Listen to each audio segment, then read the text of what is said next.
আসসালামু আলাইকুম এভরিওয়ান। আজ আমি তিস্তার চিংড়ি মাছ রান্না করব। তো প্রথমে আমি মাছটাকে ভালো করে ভেজে তুলে রাখলাম। এবার কড়াইতে তেল দিয়ে ওর মধ্যে আলু, টমেটো আর পেঁয়াজ লাল করে ভেজে নিলাম।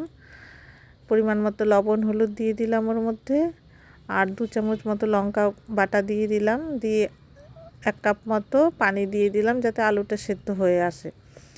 এবার আলুটা সেদ্ধ হয়ে এলে আমি আর একটু কষিয়ে নিলাম, ভালো করে কষিয়ে নিয়ে পরিমাণ মতো পানি দিয়ে দিলাম। আর বেগুনটাকে আমি আগেই ভেজে তুলে রেখেছি। এবার ঝোলটা ফুটে এলে ওর মধ্যে আমি বেগুনটাকে দিয়ে দিলাম।